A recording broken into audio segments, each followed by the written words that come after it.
सुप्रभात छात्रों। अभी तक हम पढ़ रहे थे प्रत्यय। प्रत्यय के अंतर्गत हमने पढ़े थे कृत प्रत्यय, है ना। प्रत्यय के प्रकार पढ़े थे कृत प्रत्यय और तद्धित प्रत्यय। तो कृत प्रत्यय के अंतर्गत हमने कृत प्रत्यय के भाग पढ़े, कितने थे? 5 भाग थे, है ना। करणवाचक कृत प्रत्यय और कर्मवाचक कृत प्रत्यय, भाववाचक कृत प्रत्यय, विशेषणवाचक कृत प्रत्यय, है ना। तो हमने कितने पढ़े थे? 5 भाग पढ़े थे। आज हम पढ़ेंगे तद्धित प्रत्यय, है ना। तद्धित प्रत्यय वे होते हैं जो किसी संज्ञा, सर्वनाम या विशेषण में लगते हैं, वो होते हैं तद्धित प्रत्यय। और जो क्रिया में जुड़ते हैं वो क्या होते हैं? वो होते हैं कृत प्रत्यय। तो ये दो चीज़ें आपने समझ ली कि जो किसी धातु अर्थात किसी क्रिया में जुड़ते हैं वो कृत प्रत्यय होते हैं, और जो किसी संज्ञा, सर्वनाम या विशेषण में जुड़ते हैं वो तद्धित प्रत्यय होते हैं। ठीक है।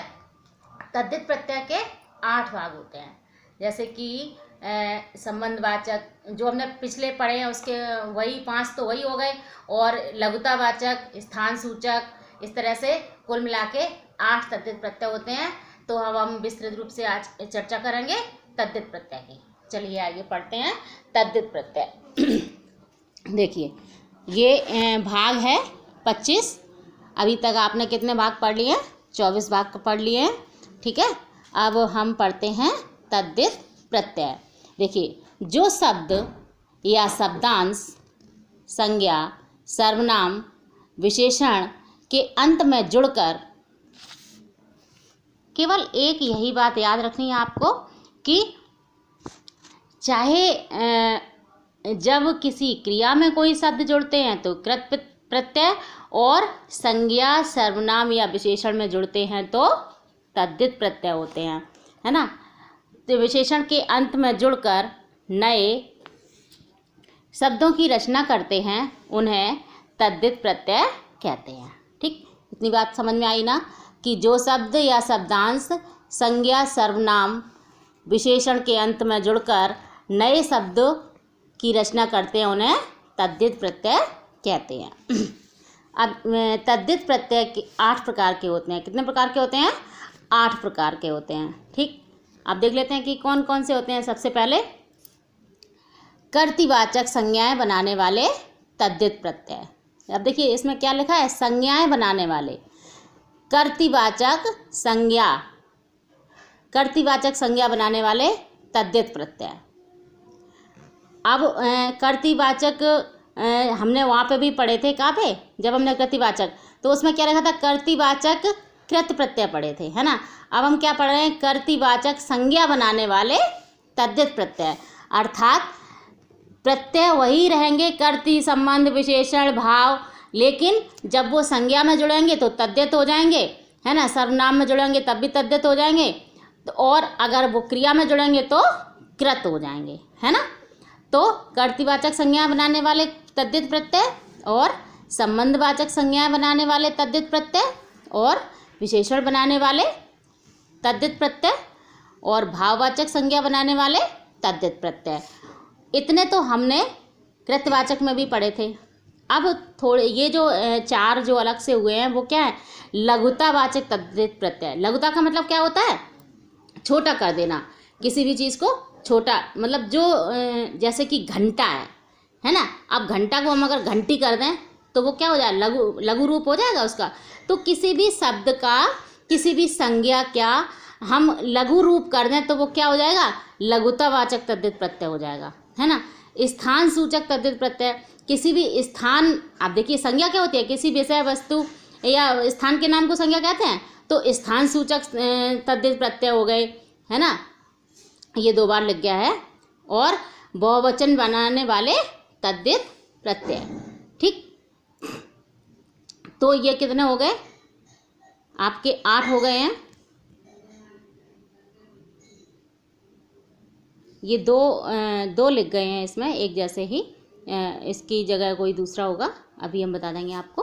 ठीक, इसके बाद अब हम बात करेंगे कर्तृवाचक संज्ञा बनाने वाले तद्धित प्रत्यय। अब देखिए मूल शब्द क्या है? जुआ, पूजा और भीख। ठीक, अब हमने इसमें प्रत्यय लगा दिया, कौन सा? आरी प्रत्यय। तो क्या हो गया? जुआरी हो गया, पुजारी हो गया, भिखारी हो गया। अब देखिए ये संज्ञा है कि नहीं, संज्ञा है। जब हम भगवान की पूजा करते हैं, मतलब भगवान के चंदन रोली आदि लगाते हैं, तो वो क्या, उसको किसकी संज्ञा दी जाती है, पूजा की संज्ञा दी जाती है। जब कोई किसी से कोई वस्तु मांगता है तो उसको क्या संज्ञा दी जाती है, भीख की संज्ञा दी जाती है ना। तो ये क्या हो गया, संज्ञा हो गई कि नहीं। अब जैसे कि कहानी, कथा, पत्र, ये विशेषण हो गए हैं, है ना। इसमें अब कार प्रत्यय लगा दो तो क्या हो जाएगा, कहानीकार हो जाएगा। अब कहानीकार संज्ञा हो गई, जो कहानी लिखता है वो कहानीकार हो गया। ऐसे ही कथाकार हो गया, ऐसे ही पत्रकार हो गया, है ना। अब जैसे कि लकड़ी, पान, रिक्शा, है ना, तो क्या हो गया, वाला प्रत्यय लग गया तो लकड़ी वाला हो गया, पान वाला होगा, रिक्शे वाला हो गया, है ना। अब ये वाला शब्द जो है वो प्रत्यय वो कर्मवाचक में भी आया था और कर्तृवाचक मतलब कृत प्रत्यय में भी आया था और तद्धित प्रत्यय में भी है। ठीक, इसके बाद है संबंधवाचक तद्धित प्रत्यय। जो संबंध में जैसे कि सास, ससुर, मामा, नाना, फूफा, चाचा आदि जो होते हैं वो क्या होते हैं, जिससे हमारे संबंध प्रदर्शित होते हैं, है ना। फूफा है, नाना है, मामा है, चाचा है, दादा है, बाबा है, तो ये क्या हमारे संबंध है। तो जिसमें भी संबंध दिखाई देते हैं वो तो हम तुरंत ही पहचान लेंगे, है ना। तो उसमें क्या होता है, उसमें भी संबंधवाचक तद्धित प्रत्यय हो जाएगा। अब जैसे कि ससुर में आल प्रत्यय लगा दिया तो क्या हो जाएगा, ससुराल हो जाएगा, है ना। अब अगर ये शब्द आ गया कि ससुराल में कौन सा प्रत्यय लगा है तो आल प्रत्यय।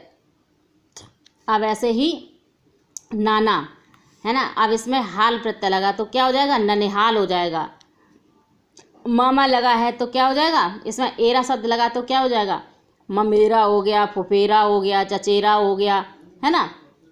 तो जिसमें भी संबंध दिखाई देते हों तो वहाँ पे क्या हो जाएगा, संबंधवाचक तद्धित प्रत्यय हो गया। अब क्वेश्चन कैसे आ सकता है कि जैसे कि ससुराल लिखा है, अब इसमें दो तरह से पूछ सकते हैं कि ये बताइए कि ससुराल का मूल शब्द क्या है, तो मूल शब्द क्या हो जाएगा, ससुर हो जाएगा। और अगर ये पूछा जाए कि ससुराल में कौन सा प्रत्यय लगा है तो हम ये बताएंगे कि आल प्रत्यय लगा है। अब अगर ये पूछा जाए कि ससुराल में कौन सा प्रत्यय लगा है तो हम जिस प्रकार का ऑप्शन होगा, अगर केवल ये पूछा गया कि तद्धित प्रत्यय है कि कृत प्रत्यय है तो हम तद्धित प्रत्यय लगाएंगे। और अगर तद्धित प्रत्यय के भाग पूछे जाएंगे, जैसे कि अगर ये पूछा जाए कि कर्तृवाचक तद्धित प्रत्यय है कि संबंधवाचक तद्धित प्रत्यय है कि भाववाचक तद्धित प्रत्यय है, तो हम क्या बताएंगे, संबंधवाचक तद्धित प्रत्यय, है ना। तो इस शब्द से कितने क्वेश्चन बनते हैं कि या तो इसमें पूछ लिया जाएगा कि कौन सा प्रत्यय है तो आल प्रत्यय है, या इसमें ये पूछ लिया जाएगा कि कौन सा प्रत्यय कृत प्रत्यय है कि तद्धित प्रत्यय है तो तद्धित प्रत्यय है। अगर इसमें ये पूछ लिया जाएगा कि इसका मूल शब्द क्या है तो इसका मूल शब्द ससुर है। ऐसे ही नाना, अब इसमें क्या है, हाल प्रत्यय लगा है तो क्या हो जाएगा, ननिहाल हो जाएगा। अब आप ऐसा ना कर देना कि अगर ननिहाल शब्द आ जाए तो मूल शब्द पूछा जाए तो आप ननि लिख दो कि इसको अलग कर दो और इसको अलग कर दो तो ननि और धन हाल हो गया, ऐसे नहीं होता है। इसका जो मूल शब्द होता है, मतलब जिससे उत्पत्ति होती है उस शब्द की, तो ननिहाल की उत्पत्ति नाना से ही हुई है ना। तो इसकी उत्पत्ति हो गई नाना और इसका प्रत्यय हो गया हाल, तो क्या हो गया, ननिहाल। ऐसे ही मामा हो गया। अब मामा हो गया मूल शब्द। अब अगर इसमें प्रत्यय देखें तो एरा प्रत्यय है। अब हम इसको अगर इसका विच्छेद करें तो मम धन एरा हो गया, है ना। तो अब आप ये कहो कि ये मम हो गया मूल शब्द, लेकिन मम मूल शब्द नहीं है, मम से मामा, तो ममेरा के लिए मामा मूल शब्द होगा, है ना, क्योंकि जो मामा का लड़का होगा वही तो ममेरा होगा। ऐसे ही हो जाएगा फुफेरा, चचेरा, है ना। तो ये जो शब्द होते हैं, मतलब संज्ञा, सर्वनाम और विशेषण होते हैं, उनको क्या कहते हैं, तद्धित प्रत्यय कहते हैं। ठीक है, आपको दिख रहा है ना साफ साफ, आप हमें कमेंट करके बताना ज़रूर, और इसके नोट्स भी बनाते रहना, और जो चीज़ ना समझ आ रही हो उसको भी बताना। ठीक है, चलिए आज के लिए बस इतना ही। धन्यवाद, और कमेंट बॉक्स में कमेंट अवश्य करिएगा।